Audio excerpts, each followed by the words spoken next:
قال لئن اتخذت إلها غيري لأجعلنك من المسجونين قال أولو جئتك بشيء مبين قال فأت به إن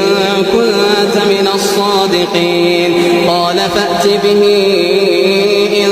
كنت من الصادقين فألقى عصاه فإذا هي ثعبان مبين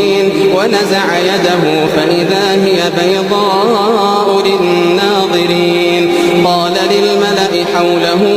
إن هذا لساحر عليم يريد أن يخرجكم من أرضكم بسحره فماذا تأمرون قالوا أرجه وأخاه وابعث في المدائن حاشرين يأتوك بكل سحار عليم فجمع السحرة لميقات